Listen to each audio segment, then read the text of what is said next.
तुम तो अभिनव कुमार थे ना, फिर अभिनव गढ़वाल कैसे हो गए? ये क्या खेल खेल रहे हो यार? अभिनव ने उसके हाथ से अपना कार्ड लिया और बोला, मेरा सरनेम गढ़वाल है।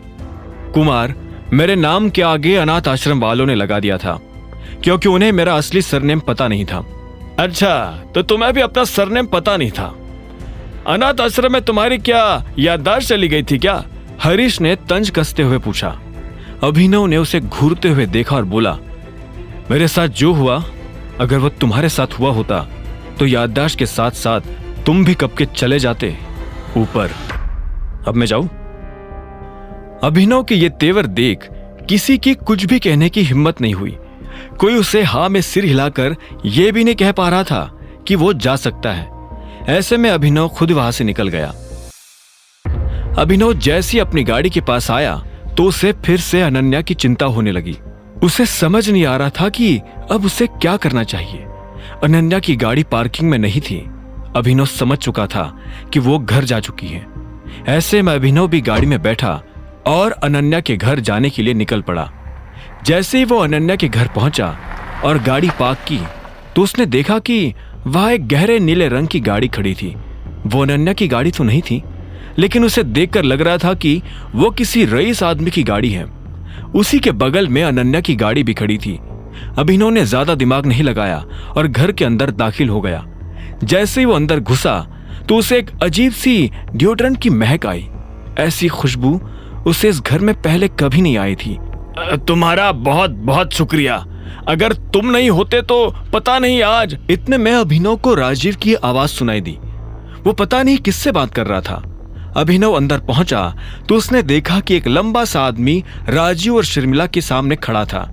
उसकी पीठ अभिनव की तरफ होने की वजह से अभिनव उसे देख नहीं पा रहा था, लेकिन शर्मिला के चेहरे पर फैली हुई मुस्कान देखकर अभिनव की समझ में आ गया था कि वो उस लड़के को बहुत पसंद करती थी। ठीक है, तो अब मैं चलता हूं, इतने में उस लड़के ने कहा और अभिनव की तरफ पलट गया। जैसे ही शर्मिला की नजर अभिनव पर पड़ी तो उसके चेहरे का नक्शा बदल गया। उसने कड़वी जुबान में अभिनव से कहा, ये चिराग है। तुम जब शराब के नशे में धुत थे तब उस गुंडे से चिराग ने ही अनन्या को बचाया है। ये सुन अभिनव चिराग की तरफ देख रहा था। उसने चिराग के बारे में सुना तो बहुत कुछ था, लेकिन आज देख पहली बार रहा था। उसके कद और अभिनव के कद में ज्यादा अंतर नहीं था। चिराग दिखने में काफी हैंडसम था। उसने फॉर्मल्स पहने हुए थे जो उसके कसे हुए बदन पर काफी अच्छे लग रहे थे। उसे देखते हुए अचानक ही अभिनव के मुंह से निकला, कैसे? कैसे? तुम ये पूछ रहे हो कि कैसे? तुम्हें तो उल्टा ये कहना चाहिए कि थैंक यू, लेकिन ये तो तुम्हें किसी ने कहना सिखाया नहीं होगा। शर्मिला ने कुड़ते हुए कहा। अभिनव का माथा घूम गया। सारी मेहनत उसने की और सारा क्रेडिट चिराग लेकर जा रहा था। इससे पहले कि वो आगे कुछ कह पाता, शर्मिला ने मुस्कुराते हुए कहा, चिराग इस घर का दामाद होने वाला है। इस पर अभिनव ने कहा, पर आपकी तो एक ही बेटी है, तो फिर ये किससे शादी करेगा? बेवकूफ, मेरी जो एक बेटी है ये उसी से शादी करने वाला है। ये सुनकर चिराग के चेहरे पर हंसी आ गई। उसने हाथ मिलाने के लिए अभिनव की तरफ हाथ बढ़ाया और बोला, नाइस टू मीट यू। अभिनव ने भी उससे हाथ तो मिलाया, लेकिन उसके हाथ को जोर से दबाते हुए बोला, तुम्हें पता नहीं कि अनन्या पहले से शादीशुदा है और उसका पति मैं हूं। इसके बाद अभिनव ने उसका हाथ इतनी जोर से दबाया कि चिराग का हाथ दुखने लगा। ये देखते हुए शर्मिला बोली, क्या कर रहे हो? जान से मार दोगे क्या बेचारे को, गुंडे कहीं के? अभिनव ने चिराग का हाथ छोड़ दिया। शर्मिला ने आगे कहा, क्या कर रहे थे तुम ये? तुम्हें क्या लगता है कि ये तुम्हारी तरह हर जगह लड़ाइयां करता फिरता है? ये एक अच्छा सभ्य और खानदानी लड़का है। अनन्या तुम्हारी पत्नी नहीं है। तुम अपने आप को उसका पति मान सकते हो, लेकिन टेम्पररी उसका परमानेंट पति तो चिराग ही बनेगा। चलो चिराग, मुझे एरो गैरो के मुंह लगना पसंद नहीं है। और वो चिराग को अपने साथ वहां से ले गई। ये सब सुनते ही अभिनव का सिर दुखने लगा था। उसे समझ नहीं आ रहा था कि अब उसे आगे क्या करना चाहिए। मुझे लगा था कि मैं अपनी बेटी के मामले में तुम्हारे ऊपर थोड़ा बहुत भरोसा कर सकता हूं, लेकिन आज जो तुमने किया उसके बाद मेरा वो भरोसा भी टूट गया। आखिर तुम मेरी बेटी को ऐसी हालत में छोड़कर कैसे जा सकते थे? ये सुनते अभिनव हैरान हो गया। उसने कहा, ये आप क्या कह रहे हैं? उल्टा मुझसे सवाल मत करो अभिनव। मुझे पता है तुमने क्या किया।